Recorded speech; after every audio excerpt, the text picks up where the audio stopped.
കമ്മിറ്റിക്ക് മുന്നിലെത്തിയത് മഞ്ഞുമലയുടെ ഒരറ്റം മാത്രമാണ്. തുറന്നു പറച്ചിലുകൾ അത്ര എളുപ്പമല്ല, പ്രത്യേകിച്ച് സിനിമാ മേഖലയിൽ. അവസരമില്ല എന്ന് പറയാൻ പ്രത്യേകിച്ച് റീസൺ ഒന്നും നൽകേണ്ടതില്ലല്ലോ. അവിടെയാണ് ഒരു വനിതാ അധ്യക്ഷയെ നമ്മൾ പ്രതീക്ഷയോടുകൂടി കാണുന്നത്. മാറ്റത്തിന്റെ കാറ്റാണോ അമ്മയിൽ? കൊച്ചിയിൽ നിറിയ ബേബി. അഭിനേതാക്കളുടെ സംഘടനയായ അമ്മയുടെ തലപ്പത്തേക്ക് 8 വനിതകൾ എത്തിയ ഒരു തെരഞ്ഞെടുപ്പായിരുന്നു ഇത്തവണ നടന്നത്.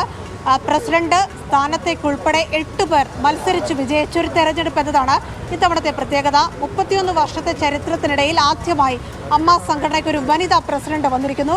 ജനറൽ സെക്രട്ടറിയായി കുക്കു പരമേശ്വരൻ, ജോയിന്റ് സെക്രട്ടറിയായി അൻസിബ, അതോടൊപ്പം തന്നെ വൈസ് പ്രസിഡന്റായി ലക്ഷ്മി പ്രിയ, എക്സിക്യൂട്ടീവ് കമ്മിറ്റിയിലേക്ക് 4 വനിതകൾ, അങ്ങനെ 8 വനിതകൾ അമ്മയുടെ തലപ്പത്തേക്ക് വന്ന ഒരു തെരഞ്ഞെടുപ്പായി ഇത് രേഖപ്പെടുത്തുകയാണ്.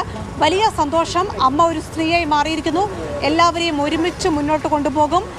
പുറത്തു പോയവരെ അടക്കം താൻ നേരിട്ട് പോയി വിളിച്ച് സംഘടനയിലേക്ക് തിരികെ കൊണ്ടുവരും എന്നതായിരുന്നു ഈ മത്സരിച്ച് വിജയിച്ച ശേഷം ശ്വേത മേനോൻ മാതൃഭൂമി ന്യൂസിനോട് പ്രതികരിച്ചത്.